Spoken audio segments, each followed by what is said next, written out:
இருப்பாராக. யோவான் எழுதிய தூய நற்செய்தியிலிருந்து வாசகம். ஆண்டவரே மாட்சி உமக்கே. அக்காலத்தில் இயேசு ஒலிவ மலைக்கு சென்றார். பொழுது விடிந்ததும் அவர் மீண்டும் கோவிலுக்கு வந்தார். அப்போது மக்கள் அனைவரும் அவரிடம் வந்தனர். அவரும் அங்கு அமர்ந்து அவர்களுக்கு கற்பித்தார். மறைநூல் அறிஞரும் பரிசேயரும் விபச்சாரத்தில் பிடிபட்ட ஒரு பெண்ணை கூட்டிக் கொண்டு வந்து நடுவில் நிறுத்தி, போதகரே, இப்பெண் விபச்சாரத்தில் கையும் மெய்யுமாக பிடிபட்டவள். இப்படிப்பட்டவர்களை கல்லால் எரிந்து கொள்ள வேண்டும் என்பது மோசே நமக்கு கொடுத்த திருச்சட்டத்தில் உள்ள கட்டளை. நீர் என்ன சொல்கிறேன் என்று கேட்டனர். அவர் மேல் குற்றம் சுமத்த ஏதாவது வேண்டும் என்பதற்காக அவர்கள் இவ்வாறு கேட்டு சோதித்தார்கள். இயேசு குனிந்து விரலால் தரையில் எழுதி கொண்டிருந்தார். ஆனால் அவர்கள் அவரை விடாமல் கேட்டுக் கொண்டிருந்ததால் அவர் நிமிர்ந்து பார்த்து, உங்களுள் பாவம் இல்லாதவர் முதலில் இப்பெண் மேல் கல் எறியட்டும் என்று அவர்களிடம் கூறினார். மீண்டும் குனிந்து தரையில் எழுதி கொண்டிருந்தார். அவர் சொன்னதை கேட்டதும் முதியோர் தொடங்கி ஒருவர் பின் ஒருவராக அவர்கள் யாவரும் அங்கிருந்து சென்று விட்டார்கள். இறுதியாக இயேசு மட்டுமே அங்கு இருந்தார். அப்பெண்ணும் அங்கேயே நின்று கொண்டிருந்தார். இயேசு நிமிர்ந்து பார்த்து, அம்மா, அவர்கள் எங்கே? நீர் குற்றவாளி என்று எவரும் தீர்ப்பிடலையா என்று கேட்டார். அவர் இல்லை ஐயா என்றார். இயேசுவரிடம், நானும் தீர்ப்பு அளிக்கவில்லை, நீர் போகலாம், இனி பாவம் செய்யாதே என்றார். ஆண்டவரின் அருள் வாக்கு. கிறிஸ்துவே உமக்கு புகழ். இயேசு கிறிஸ்துவின் சகோதர சகோதரிகளே, எசேக்கியேல் 33வது அதிகாரம் 11வது வசனம் இவ்வாறு கூறப்படுகிறது. தீயோர் சாக வேண்டும் என்பது என் விருப்பமன்று, ஆனால் அத்தீயோர் தம் வழியினின்று திரும்பி வாழ வேண்டும் என்பதே என் விருப்பம். அன்புள்ளவர்களே, இந்த காலை பொழுதே ஆண்டவரை உரைத்து இறை வார்த்தை வழியாக நமக்கு கூறும் செய்தி இந்த செய்திதான். நாம் சாக வேண்டும் என்பது விருப்பமல்ல. நம்முடைய பாவத்தின் சம்பளம் மரணம் என்பதை வாசித்திருக்கின்றோம்.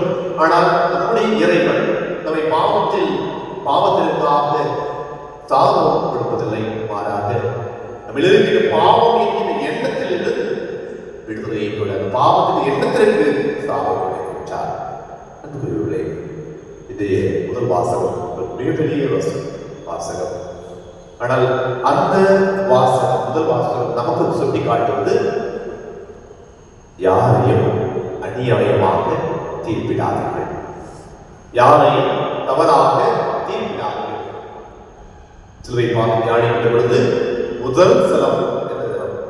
சிலுவை பாதை தியானிக்கும் பொழுது இயேசு அநியாயமாக தீர்ப்பிடப்படுகின்றார். இன்றைக்கு நாம் நீங்களும் அநேக நேரம் நம்முடைய குடும்பத்தில் பிறர் என்ன செய்வோம்? நீ இப்படிப்பட்டவன் தான், நீ இப்படிப்பட்டவன் தான்.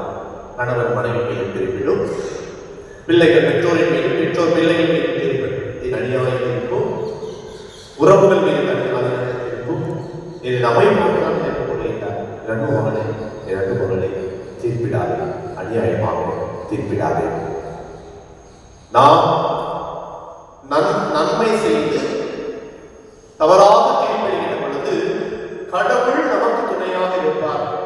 எவ்வாறு சூசனாவுக்கு கடவுள் தானே நிர்வாகத்தின் மூலமாக உதவி செய்தாரோ, அதே போல நாம் துன்பப்படுகின்ற பொழுது, நீதியை, நெறியை, உண்மைக்கு நாம் சார்ந்து வருகின்ற பொழுது, துன்பப்படுகின்ற பொழுது இறைவன் நமக்கு ஒரு பங்காளராக துணையாக இருக்கிறார் என்பதை தான் இன்றைய முதல் வாசகம் நமக்கு தெளிவுபடுத்துகிறது. அது மட்டுமில்லாமல் இன்றைய முதல் வாசகத்தின் தாண்டியில் 2வது அதிகாரம் 42வது வசனம் குறிப்பிடுவது போல, என்றென்றும் உள்ள இறைவா, மறைவானவற்றை நீ அறிந்து நிகழும் முன்பே எல்லாம் உனக்கு தெரியும்.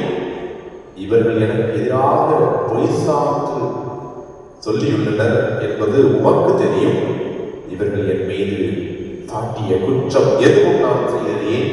ஆயினும் இதோ நான் சாக வேண்டியிருக்கின்றதே என்று பல முறை நாம் இறை நோக்கி கதறின் பொழுது இறைவன் நம் ஒவ்வொருடைய விண்ணப்பத்திற்கும் செவிசாய்த்தார் என்பதுதான் இன்றைய முதல் வாசகம் தெரியப்படுத்துகிறது.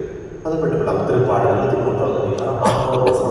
போல இருள் சூழ் பள்ளத்தாக்கில் நான் நடக்க நேர்ந்தாலும் நான் எதற்கும் அஞ்ச மாட்டேன். ஏனென்றால் உண்மையில் நீதி இறைவன் என்னோடு இருக்கின்றார், என்னுடைய குடும்பத்தோடு இருக்கின்றார், என்னுடைய வாழ்நாள் முழுவதும் ஆசீர்வதித்துக் கொண்டிருக்கின்றார், தரம் பிடித்து நடந்து கொண்டிருக்கின்றார்.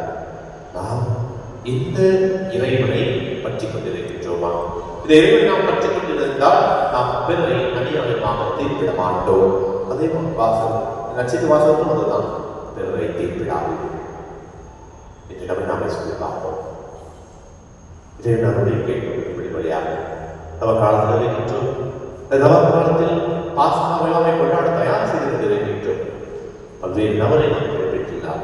இன்றிலிருந்து இறைவனின் அருளால் இதன் அருளின் துணை கொண்டு நாமும் பிறரை தீர்ப்பிடாமல் நம்மையும் பிறர் தீர்ப்பிடாமல் இருக்க இறைவன் ஒவ்வொருவரும் புரிவதற்காக சிறப்பாக தெரிவிப்போம்.